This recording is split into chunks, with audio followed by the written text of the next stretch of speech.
할렐루야. 사무엘상과 함께하는 선택과 연단의 시간 22번째입니다. 여러분을 주님의 이름으로 사랑하고 축복합니다. 하나님 말씀 보도록 하겠습니다.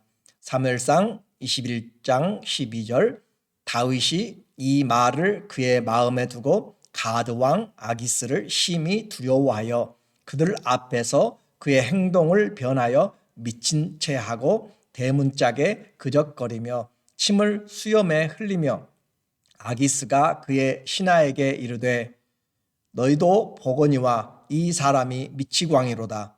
어찌하여 그를 내게 데려왔느냐. 아멘. 오늘은 훈련 시작이라는 주제로 말씀을 같이 나누도록 하겠습니다.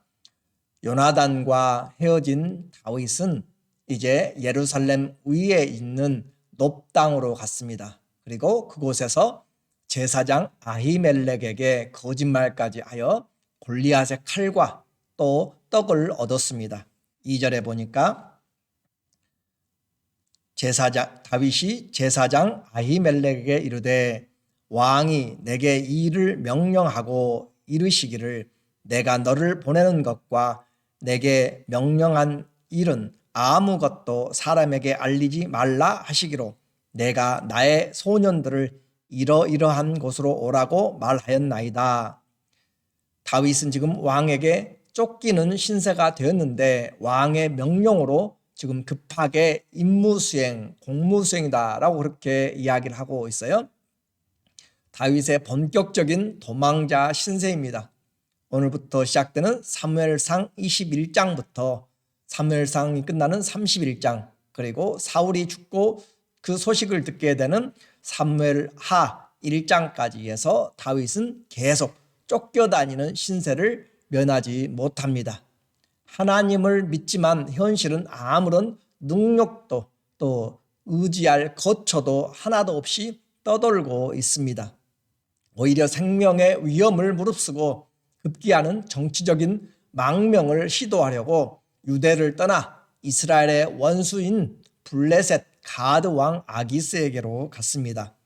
그날에 다윗이 사울을 두려워하여 일어나 도망하여 가드 왕 아기스에게로 가니, 자기 이스라엘 나라에서 왕에게 쫓기니 가장 안전하다 생각한 것이 바로 적진이었죠. 그 적진에까지 가서 정치적인 망명을 신청하고 있는 다윗입니다. 혹독한 훈련의 시작입니다.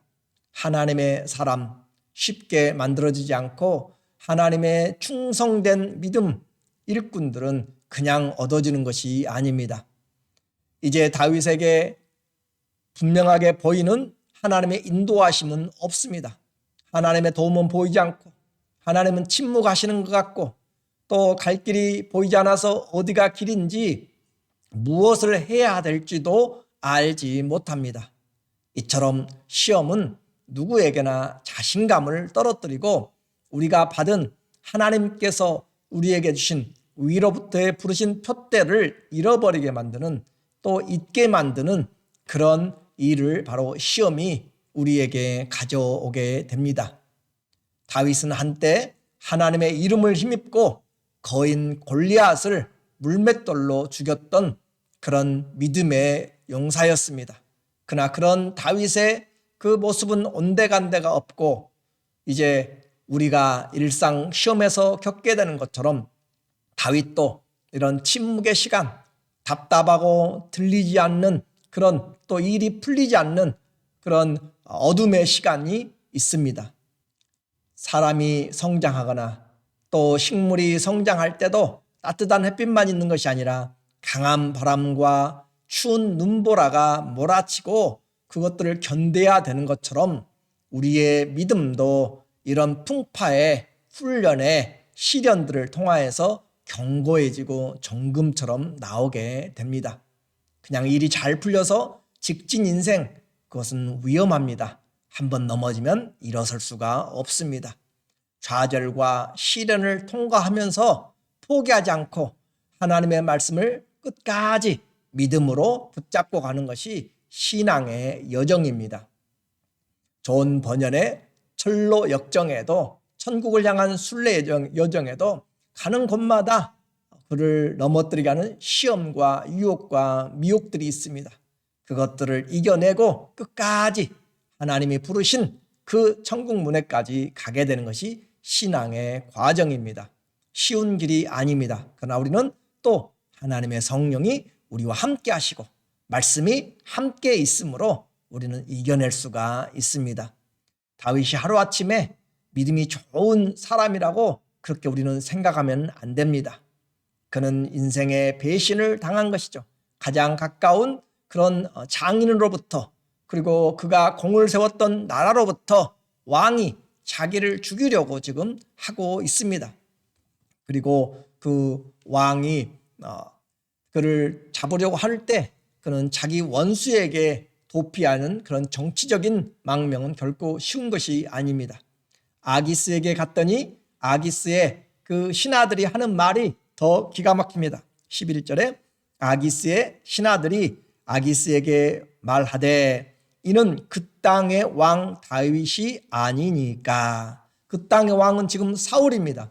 그런데 신하들은 말하기를 그 땅의 왕 다윗이 아니니까 무리가 춤추며 이 사람의 일을 노래하여 이르되 사울이 죽인 자는 천천이요 다윗은 만만이로다 하지 아니하였나이까 한지라. 다윗은 시련 때문에 이 고난 때문에 다윗 자신이 하나님께 기름 부음 받은 이스라엘의 왕이란 것을 잠시 그는 잊어버리고 또 어떻게 이루어질지 그는 두려워하고 있는데 적들은 다윗이 그 땅의 왕이라고 하는 말을 통하여서 다윗의 심장을 찌르고 있는 것입니다. 사단은 오히려 우리가 누구인지 기억하고 있는데 우리는 스스로 믿지 못해서 좌절하고 있지 않습니까? 우리는 하나님의 성도라고 분명히 주님이 불러주셨는데도 불구하고 우리는 이런 어려운 환경에서 나의 믿음이 어디 있는가라고 그렇게 좌절할 때가 있습니다. 적들이 들려주는 그런 음성과도 같습니다. 사단은 우리에게 이와 같이 우리가 자신이 다시 일깨워지도록 그렇게 하는 역할도 하게 됩니다. 하나님의 섭리죠. 블레셋의 군인인 적군인 그런 자들이 블레셋의 이스라엘의 적이잖아요. 그런데도 그 적들이 이스라엘의 장래 왕이 자기들의 지금 손에 들어온 절호의 기회입니다. 다윗을 죽이면 되는데 이와 같은 절호의 기회에 다윗은 자신을 지금 미친 척하지 않으면 안 될 정도로 위기가 닥쳤습니다. 12절에 다윗이 이 말을 그의 마음에 두고 이 말을 마음에 두고 아마 두 가지가 생각날까요? 그래 하나님이 나에게 이스라엘의 왕으로 기름 부었어. 또 하나는 이들이 나의 정체가 내 앞으로 되어질 사명이 무엇인지 알고 있구나. 두려웠다라고 하는 두 가지가 아마 되겠죠. 가드 왕 아기스를 심히 두려워하여 사울을 두려워하여서 쫓겨갔습니다. 도망갔습니다. 그런데 이제 적진에서 아기스 왕을 두려워합니다. 하나님을 두려워하지 않고 하나님의 말씀을 가까이 하지 않으면 이처럼 가는 곳마다 사람들을 두려워하게 됩니다. 다윗이 믿음이 없어서일까요? 믿음이 있었지만 그 믿음을 뛰어넘는 그런 시험들 때문에 그렇습니다. 우리는 하나님이 인생을 어떻게 이끌어 나가는지 알지를 못합니다. 왜 이 고난이 닥쳤는지 알지를 못합니다. 마치 욥이 그렇게 하나님을 잘 섬겼는데 왜 갑자기 하루아침에 고난이 닥쳐서 가진 재산들과 자녀들까지 전부 다 잊어버리고 또 자기 자신의 육체적인 심한 질병까지 들었는지 우리는 고난이 왜 생겼는지 알지 못할 때가 있습니다. 이와 같은 어려움 때문에 다윗은 지금 사람을 두려워하였고 그리고 그 두려워한 결과 13절에 그들 앞에서 그의 행동을 변하여 미친 채 하고 대문짝에 그적거리며 침을 수염에 흘리며 그의 모습이 완전히 바꾸어진 것입니다. 그들을 속이기 위해서 수염에 침을 질질 흘리면서 그리고 대문짝에 그를 아무렇게나 휘갈겨 쓰면서 미친 척하는 그의 모습을 보게 됩니다. 호랑이 굴에 잘못 들어갔다가 빠져나오기 위해서 미친 짓을 하는 다윗의 모습은 오늘 우리 현실에서 시험이 닥쳤을 때 우왕좌왕하는 그런 성도의 시련 중의 모습과 같습니다. 하나님이 피난처임을 다시 확인한다면 다윗의 행동이 어떨까라는 생각을 해봅니다. 하나님은 다윗이 왕이 되도록 기름을 부었습니다. 그런데 적진에서 죽게 놔둘까요? 사명과 우리 신앙의 적용은 결코 쉽지 않습니다. 하나님의 훈련의 시작입니다. 다윗에게 신앙의 위기를 가져왔습니다. 우리가 예수님 믿을 때 일꾼으로 부름받았는데 하나님이 세워주셨는데 어려움이 따릅니다. 자녀의 문제, 경제적인 문제, 신체적인 문제, 환경의 문제, 요즘 우리는 팬데믹이라고 하는 이런 예상치도 못한 일들로 인하여서 많은 어려움을 당하게 됩니다.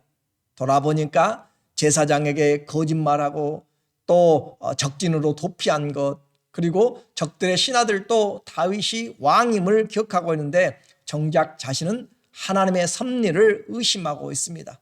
또한 골리앗도 두려워하지 않던 그가 사울 왕을 두려워하고 또 아기스 왕을 두려워하고 사람들을 두려워해서 이방 땅, 이방 사람들 앞에서 미친 사람으로 지금 행동을 하고 있는 모습을 오늘 우리에게 보여주고 있습니다. 다윗의 이 신앙의 부정적인 모습을 통해서 우리의 신앙을 견주어 봅니다. 우리는 잘하고 있습니까? 내게 다가오는 크고 작은 그런 일들, 시련들, 그런 배신들을 통하여서 우리는 성경을 통하여 오직 하나님의 사람은 믿음으로 산다는 것을 다시 확인하게 됩니다. 배신당할 때 얼마나 마음이 아픈지 모릅니다. 모르는 사람이 속이는 것이야 그렇게 속쓰리지만 넘어가죠. 그러나 아는 사람, 가까운 사람에게 배신당하고 내가 마음을 털어놨던 사람이 우리의 등에 칼을 꽂을 때 우리는 그 상처에서 헤어나오기가 쉽지 않습니다. 함께 마음이 통한다고 이야기했는데 비난하고 내가 보이지 않을 때 중상모략하고 하나님을 위하여 섬겼는데 여러 모양으로 오히려 모욕을 당하고 또 사람들에게 시기와 질투의 대상이 될 때 참 감당하기 힘듭니다.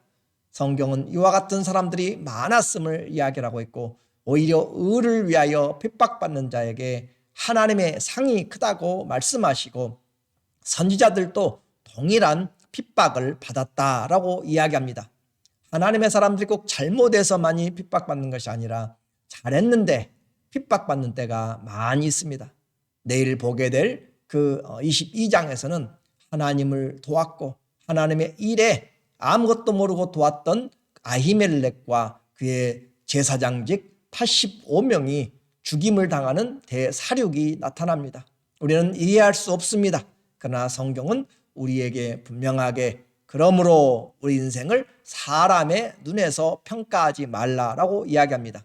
다윗은 이제 미친 척 하다가 쫓겨나게 됩니다. 14절에 미친 척 하면서 그가 쫓겨나는데 14절 15절에 보면 아기스 왕이 이야기합니다. 내게 미친 자가 적어서 이 다윗을 내게로 데려왔느냐라고 그렇게 함으로써 다윗이 그곳에서 쫓겨나게 되어 자칫 포로로 잡히거나 죽을 위기에서 다행히 쫓겨난 다윗은 다시 발걸음을 옮겨서 아둘람 굴로 도망쳤습니다. 그래서 도표에서 보는 것처럼 예루살렘 위 높당에서 골리앗의 그 칼을 가지고 또 제사장이 준 떡을 가지고 하나님 앞에 살지 못하고 사울을 두려워하여 저 블레셋 가드 왕에게로 도망갔습니다. 이것이 첫 번째 이제 공식적으로 도망다니는 다윗의 그런 도피 생활입니다. 그곳에서부터 시작해서 사무엘상이 끝날 때까지 그는 그의 중요한 인생의 젊은 시절을 도피 생활로 아둘람으로 또 저 사해 동쪽에는 모압으로 또 그일라로 또 갈멜로 시글락으로 계속해서 도망다니는 인생이 되게 됩니다. 목숨을 건 도피 생활의 시작일 뿐입니다. 신앙의 성자는 하루아침에 되지 않습니다. 실수하고 죄를 반복하지만 의인은 7번 넘어지되 8번 다시 일어납니다. 죄가 없어서 성도가 아니라 죄를 지음에도 불구하고 다시 하나님을 신뢰하고 일어서는 것이 성도이며 연단되어 가는 것입니다. 하나님 앞에 우리는 이제 훈련 학교에 들어왔습니다. 하나님이 우리를 쓰시겠다 하실 때 우리의 성품들을 고쳐나가기 시작합니다. 우리를 다루기 시작합니다. 환난에 대하여서, 사람들에 대하여서, 물질에 대하여서, 관계에 대하여서 우리를 하나하나씩 다룰 때 우리에게는 많은 아픔들이 있습니다. 내 생각과 다릅니다. 그러나 환난은 인내는 연단은 소망을 이루는 줄 우리가 알게 됩니다. 그러므로 끝까지 믿음과 소망과 사랑을 가지고 우리는 승리해야 됩니다. 하나님의 훈련학교에 들어오신 여러분, 또 내가 지금 당하고 있는 것이 어려움이 크다고 생각할 때 지금 다윗과 같이 그 하나님의 일을 하다가 어려움 가운데 있다라고 생각하는 그런 모든 주의 자녀들에게 그 하나님께서 결단코 그냥 두지 아니하시고 우리를 연단 가운데서 하나님이 쓰시기에 합당한 주의 의로운 병기들로 하나님의 자녀들로 굳세게 세우시고 견고케 하실 것을 믿습니다.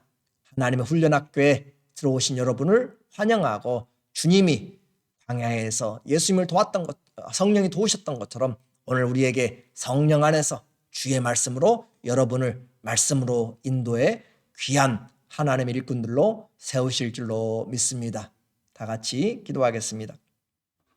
하나님 아버지, 오늘 다윗의 도피 생활을 봅니다.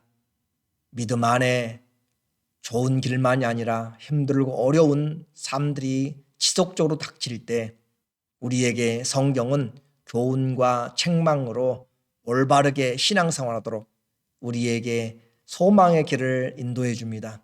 성령 안에서, 말씀 안에서 끝까지 믿음의 길에 낙심하지 말고 주님 앞에 설 수 있도록 인도하여 주시옵소서. 고난 중에 하나님을 더 신뢰하게 하여 주시고 들리지 않고 보이지 않는 가운데서도 나를 연단하시며 정금처럼 만들어 나가시는 하나님을 오히려 사랑하고 감사하도록 인도하여 주셔서 내게 주어진 모든 것에서 하나님께 감사함으로 내게 주어진 이 시험을 잘 이기고 주님 앞에 정금 같은 믿음으로 준비되어 나오도록 축복하여 주시옵소서. 모든 것 우리 주님이 합력하여 선을 이루실 것을 믿고 예수님의 이름으로 기도드리옵나이다.